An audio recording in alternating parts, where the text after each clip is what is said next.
मगर हर बार बातें बढ़ जाती थीं। तो युवक ने सोचा कि ऐसा चलता रहा तो घर की स्थिति बद से बदतर हो जाएगी। इसलिए वह घर से काम की तलाश में निकलता है, उनके लोगों के पास जाता है।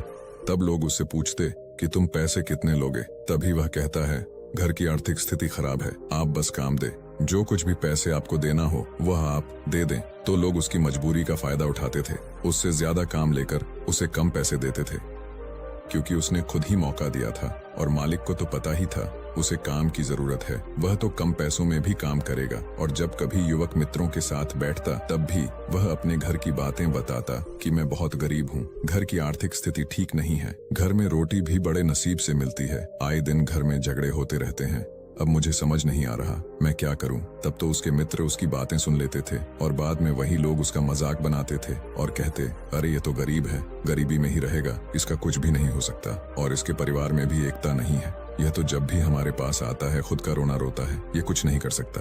क्या उसे युवक ने तो उन्हें अपना समझकर बताया था ताकि उसकी मदद कर सके? कभी मदद तो कोई नहीं करता, लेकिन हर वक्त जहाँ भी कहीं जाता लोग उसे कहते हैं, वह देखो गरीब आ गया, उसका तिरस्कार करते। और अब तो लोग भी उसका फायदा उठाते, क्योंकि अब लोगों को भी पता था यह तो गरीब लाचार है, हमारा क्या ही बिगाड़ लेगा।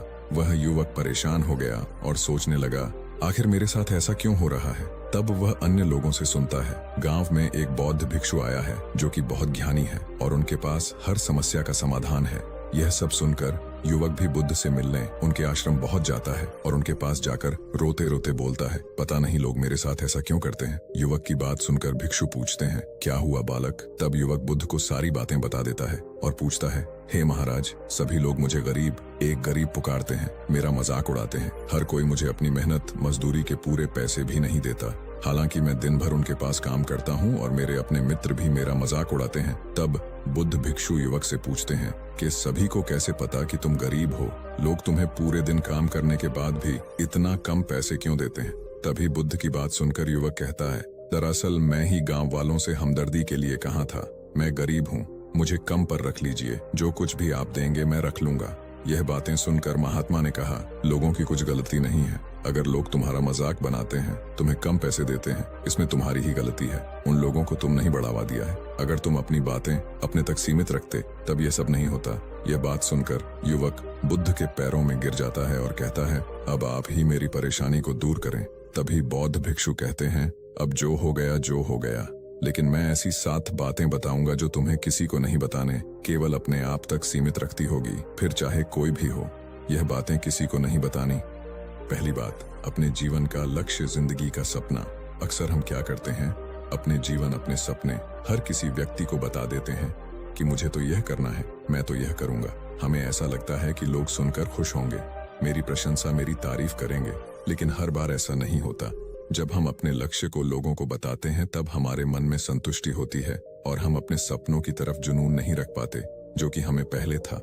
जब भी हम अपने लक्ष्य को लोगों को बताते हैं तो लोगों की उम्मीदें हमसे बढ़ जाती है, लोग हम पर ध्यान देने लगते हैं, जिससे हम अक्सर तनाव में आते हैं और यही तनाव जीवन में असंतुलन पैदा कर देता है और हम अपने लक्ष्य से भटकने लगते हैं। जबकि हमें किसी को अपने सपने बताते हैं तो लोग हमें प्रेरणा देंगे, जिससे हमें हिम्मत मिलेगी, लेकिन जीवन में कुछ नकारात्मक लोग आपको प्रेरणाहीन करेंगे, आपको अपने लक्ष्य से भटकाएंगे। इसीलिए आपको आपका लक्ष्य पूरा करने के बाद ही लोगों को बताना चाहिए, इसीलिए अपने लक्ष्य को किसी को नहीं बताना चाहिए।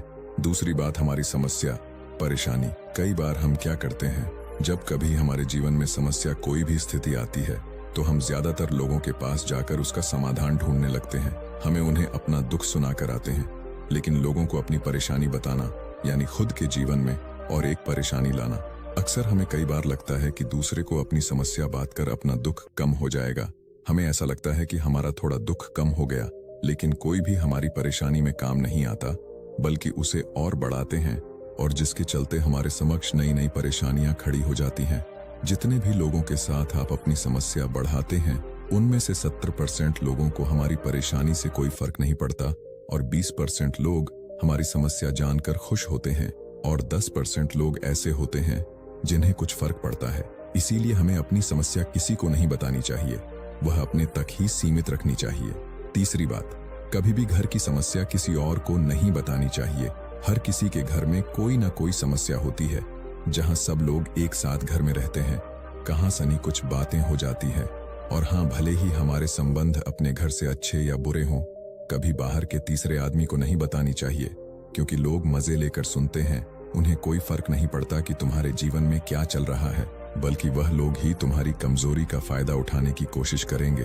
तो इसलिए हमें अपने घर की समस्याओं को घर के सदस्यों के साथ ही बात कर कर सुलझा लेनी चाहिए। लोगों को कुछ बताने की जरूरत नहीं पड़ेगी। लोग तो झूठी हमदर्दी दिखाते हैं और वही लोग पीठ पीछे बुराई करते हैं। इसलिए पारिवारिक बातें घर तक ही रखनी चाहिए। चौथी बात, अपनी संपत्ति किसी को मत बताओ। बुद्ध ने चौथी बात बताते हुए कहा कि तुम लोगों के सामने कभी इन बातों को मत कहना कि तुम्हारे पास क्या क्या है। तुम लोग ऐसे ही अपने सारे संपत्ति लोगों को बता देते हो कि तुम इतने धनवान हो, तुम्हारे पास यह है, इतने घर है, ताकि लोगों को पता चल सके कि तुम्हारे पास क्या क्या कौन सी सुविधा है। लेकिन अक्सर लोग इन बातों का गलत मतलब निकाल सकते हैं। उन्हें लगता है कि तुम उन्हें छोटा समझ रहे हो, उन्हें नीचा दिखा रहे हो। फिर वही लोग तुमसे नफरत करेंगे। हो सकता है तुम्हारे पास इतना धन है, यह सोचकर लोग तुमसे झूठ रिश्ते बनाए, तुमसे अपना मतलब निकले। और जरूरी नहीं है हर दिन सामान हो सकता कि आपके पास आज इतना सब कुछ है, लेकिन आने वाले समय में कुछ नहीं रहा। तो इसीलिए अपनी संपत्ति किसी को नहीं बतानी चाहिए। पांचवी बात, जो कुछ भी हो जाए, आपको अपने कमजोरी के बारे में नहीं बताना चाहिए। मैंने अक्सर कई लोग देखे हैं जो अपनी कमजोरी और अपनी ताकत लोगों के समक्ष रख देते हैं, और कई लोगों को तो पता ही नहीं होता कि उनकी कमजोरी और उनकी ताकत क्या है। अगर यही बात आपको पता है तो आप महाज्ञानी हैं। अगर लोगों को तुम्हारी कमजोरी पता हो गई तो लोग तुम्हारी कमजोरी का फायदा उठाएंगे, और अगर आपकी ताकत पता चल गई तो आपकी ताकत ही कमजोरी बना देंगे। इसीलिए जो कुछ भी हो जाए, अपनी कमजोरी ताकत किसी के साथ समक्ष नहीं करनी चाहिए। अगली बात, जो किसी को नहीं पता, नहीं अपने शत्रु और मित्र। अगर आपके मित्रता किसी को बताएंगे तो वह लोग आपके मित्र के साथ आपकी घनिष्ठ बनाकर आपको किसी भी परेशानी में डाल सकते हैं, आपको धोखा भी दिला सकते हैं, और आपके अच्छे मित्र को आपसे नफरत में बना सकते हैं। अक्सर कोई आप मित्रों में से नहीं कर सकता, लेकिन दुश्मन ऐसा करने का प्रयास कर सकते हैं। और आपके शत्रु भी किसको नहीं बताने चाहिए, क्योंकि जो आपके पास आज आपका मित्र है, भविष्य में वही आपका दुश्मन बन सकता है और आपकी कमजोरी डालकर आपको धोखा दे सकता है। इसीलिए अपने शत्रु और मित्र किसी को नहीं बताना। बुद्ध ने कहा, अंतिम बात यह है कि आपको आपका दान धर्म गुप्त रखना चाहिए, क्योंकि आपका दान अनमोल होता है और आप इसे लोगों के साथ साझा करते हो तो यह व्यर्थ हो जाता है। जब कभी भी आप दान का ढिंढोरा या किसी अन्य लोगों को बताते हो तो तुम ये साबित करते हो कि मैं महान दानी हूँ, महान पुरुषों, और यही बात आपके अंदर के अहंकार का भाव पैदा कर देती है। इसलिए आप लोग जो भी दान करो, कोई धर्म करो, उसे गुप्त रखो, वही अच्छा होता है और आपको फलदायी होता है। और बुद्ध भिक्षु ने युवक से नाम पूछा, तुम्हारा क्या है? युवक ने कहा, मेरा नाम आकाश है। तो बुद्ध कहते हैं, आकाश, अगर ये 7 बातें किसी को नहीं बताओगे तो घर में सुख शांति रहेगी और झगड़ा हमेशा के लिए दूर हो जाएगी। इस कहानी का मकसद यही है कि आपका विवेक जागृत हो।